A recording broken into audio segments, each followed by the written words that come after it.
So now we're going to start with the first chapter, which deals with the topic of what is chemistry, what chemistry is all about, and also I'm going to introduce some other terms which are basically very fundamental to the understanding of this particular scientific discipline. So the first thing I'm going to talk about, of course, is what is chemistry. And what you're looking at here on the screen is basically the definition of chemistry.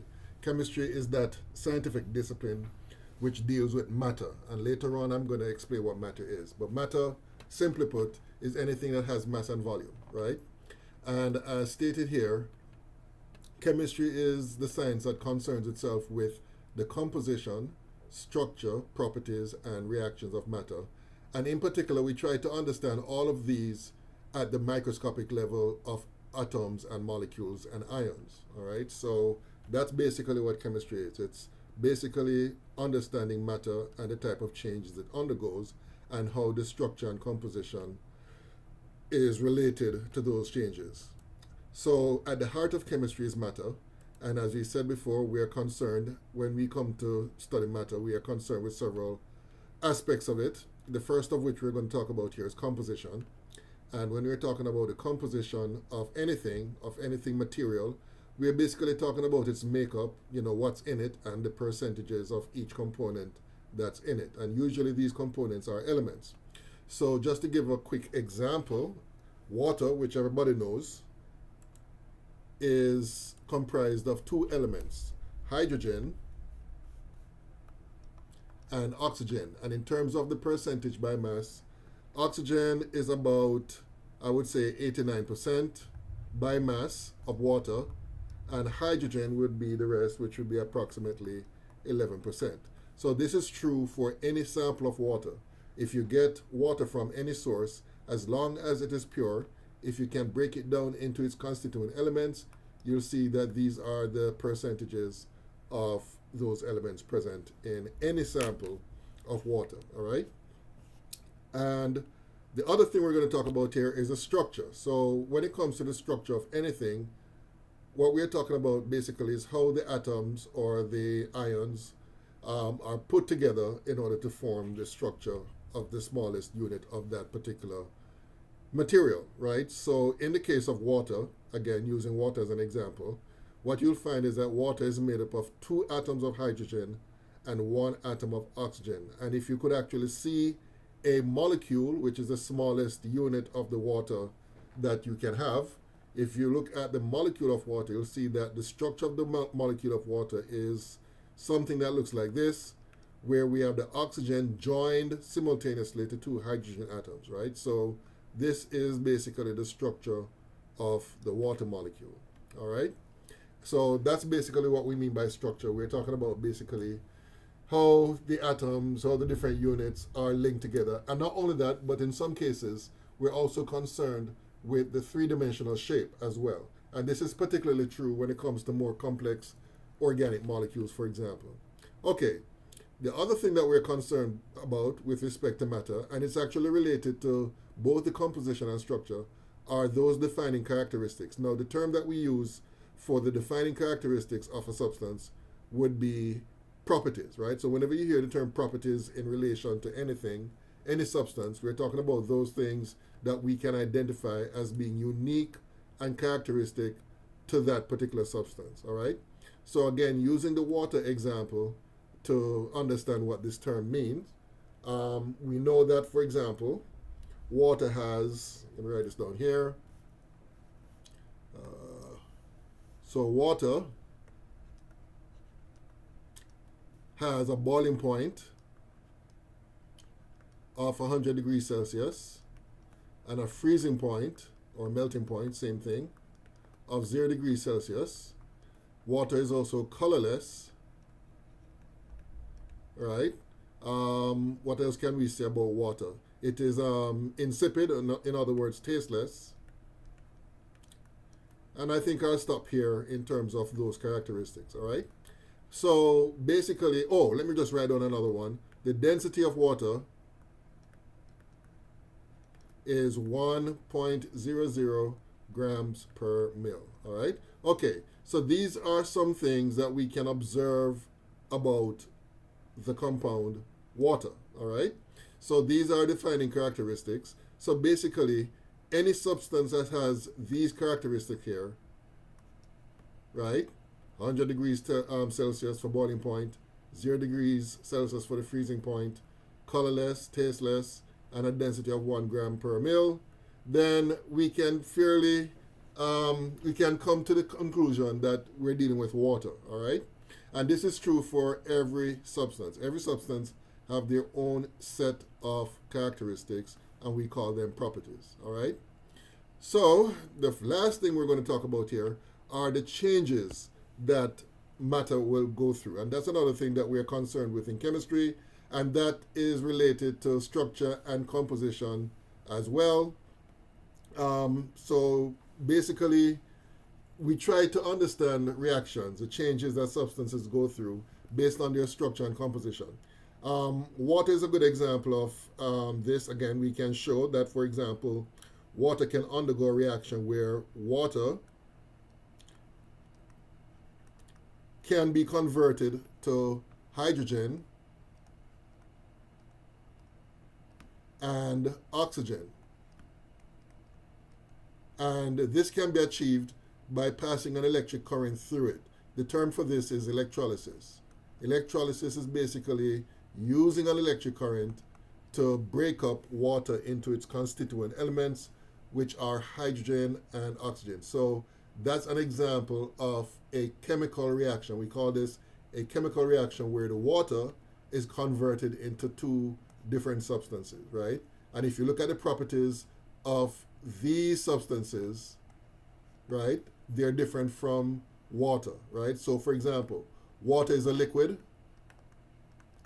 under normal circumstances, but under normal circumstances, hydrogen is a gas and oxygen is a gas, just to give an example of the type of change that is taking place here. Okay, so basically this diagram here summarizes what chemistry is all about. Chemistry is all about the investigation of anything material, and we're concerned with the composition and structure, and as it relates to the properties and the reactions that the particular matter will undergo. Okay, so we're going to take a bit of a departure here, and we're going to talk about the scientific method. And the scientific method is basically the process used by scientists to explain observations in nature. So there are several steps involved, and we're going to go through them individually, and the first of which is that we define the problem by recognizing it and stating it clearly. So this is where we use our senses, our eyes, our ears, our nostrils, whatever, to basically observe a particular phenomenon, right? So that's why we call this step the observation step, all right? So once we make our observations, then we have to basically try to explain why we observe what we observe, all right? So the next step that is involved in doing this is where we propose a tentative explanation, and that step is called the hypothesis. So the hypothesis is basically the tentative explanation that is used to explain the observation. Now, of course, this step is a tentative step because we're not sure exactly the reason why we observe what we observe in the first step. We only came up with this idea, and of course you have to make sure that the observation, or I should say the hypothesis, makes sense, right? That it's a plausible reason that we can come up with to explain what we observe in the first step. But we are not satisfied with that, so therefore we need to move on to the next step, which is where we have to test the hypothesis. And in the natural sciences, chemistry, physics, and all the other scientific disciplines, the next step, the hypothesis step where it's being tested, is going to be what we call the experiment. We have to perform an experiment to test the hypothesis. Now, this is where the hard work of the scientists comes in, because the scientists would have to first design an experiment so as to knock down the hypothesis if the hypothesis is indeed not the correct explanation, right? And therefore, the scientists will have to think about, okay, how can I come up with an experimental design to test this particular hypothesis? And then the scientists would have to actually carry out the experiment to make sure that the hypothesis can stand up to the test, all right? So, invariably what happens is that the first time go around, where the testing is taking place on the hypothesis. The data that is collected from that test more than likely will not agree with what the hypothesis would suggest. So therefore, what you'd have to do at that stage is that you have to either modify the hypothesis or come up with a new hypothesis, and then you test that hypothesis again, and then you look at the data, see if it's in harmony with the hypothesis, and then you have to do repeated testing and performing of more experiments until you get reconciliation between the refined hypothesis and the experimental data, right? So when that happens, you're going to end up with what is called a theory. So the theory is basically the hypothesis that has been produced as a result of continuous experimentation and changing of the hypothesis until you get some consistency between the experimental data and the refined hypothesis. At this stage, the refined hypothesis would now be the theory. So the theory is basically an explanation or a model which is backed by the weight of the data that is arising from repeated experimentation. Another term that I need to talk about here, which I have kind of skipped over, is what is called the scientific law. And the scientific law is basically a statement of what is observed for which there are no exceptions, right? So as stated here, it is usually a mathematical description of what will happen, right? So it's very important that you understand the difference between the law and the theory and the hypothesis. And we're going to talk about the side-by-side comparison between those three terms, all right? So that's basically what's involved in the scientific method, right? Pretty much all discoveries that have been made in terms of scientific, all scientific discoveries have in some way or form arose from this approach, all right? So what you're looking at here on this screen is basically a flowchart representing the same thing with one additional step which I need to talk about down here. So here, in the first step, as I said before, we start off with our observations, right? And that observation can be stated as a natural law if it is usually, or I should say universally consistent. Then we end up in the next step with the hypothesis, which, as I said before, is a tentative explanation of what was observed in the first step. And then you get to the experimental stage where you design an experiment and carry out the experiment to test the hypothesis.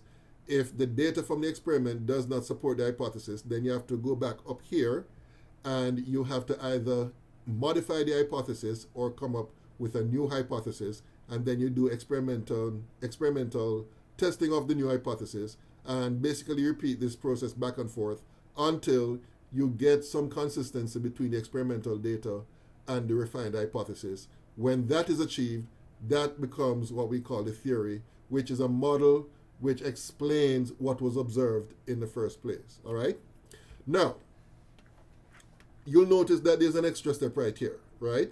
And that's because even though you may have a model or theory that works well and has been embraced by the scientific community for many years, decades, even centuries even, what can happen, and there are several instances in scientific history where this has happened, somebody somewhere could be tinkering in their lab, doing further experimentation to test the theory that has been widely accepted.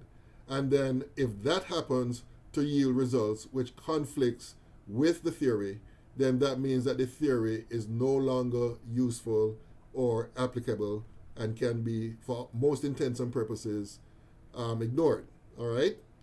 Or it can at least basically be considered to be a relic. So the fact of the matter is that once you obtain a theory, after going through all these steps, the fact that you end up with a theory that might be working well for a while, that does not necessarily mean that that is the end of the story, right? Further experimentation can be conducted on a theory, and therefore can render that theory useless or a relic if the experimental data arising here conflicts with it, all right? So that goes to show you that the whole scientific enterprise is a very dynamic one. There are no sacred cows. Everything is subject to question. Everything is subject to testing. And if testing results in data that basically conflicts what was believed before, then we simply cannot go with that particular theory as if the data didn't indicate that the theory is not true. All right? Okay, so that's basically a summary of the scientific method. Now, let's delve into some definitions that we just covered, and I want to make sure that you understand the difference between these terms. All right? So remember, we talked about the hypothesis. The hypothesis is a tentative explanation which was put forward to explain initially what was observed. The key thing you need to remember is that the hypothesis forms a basis for further experimentation, right? Because we don't know if the hypothesis is true. We have to test it, all right? And therefore, we have to do experimentation to see if the hypothesis can stand up to the test, all right? The other term that you need to be aware of is the theory, which is basically a well-established hypothesis. In other words, the theory is an explanation that is supported by repeated refinement of the hypothesis or several hypotheses after testing, all right? So the big difference between the hypothesis and the theory is the hypothesis is a tentative explanation which serves a basis for further experimentation, but the theory is a well-established hypothesis. In other words, it has the weight of evidence and data to support it. All right? So it's very important that you understand the difference between the hypothesis and the theory. And it's also very important that you understand the difference between these two and the law, right? The law, as I said before, is a statement of what is observed in a natural phenomenon for which there are no exceptions, right? Key thing you need to remember here is this last sentence right here. A law is not an explanation, right? The explanation actually lies here, right? Now, this is an explanation, but this is not an explanation that is backed by data. The theory is the explanation that is backed by data. The law is basically a statement of what is observed. It is not the explanation, all right? So it's very important that you understand the relationship and the differences between hypothesis, theory, and the law, all right? Okay, so this is again just a side-by-side comparison between hypothesis and theory, just rehashing what we just said. The hypothesis is a tentative explanation of certain facts and provides a basis for further experimentation, while the theory is an explanation of the general principles of certain phenomena, but the difference is that there's evidence or facts or data to support the theory, all right?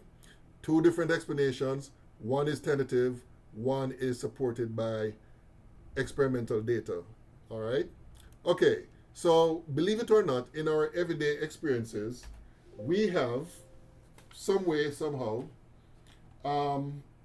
actually engaged in the scientific method in solving, pretty much everyday problems, all right? So what we're going to look at is one simple example of how we apply the scientific method to solve problems, all right? Now, this particular problem is, let's say you have a CD player and you want to play your favorite CD, all right? But when you put the CD player, or I should say when you put the CD in the CD player, the sound skip, right?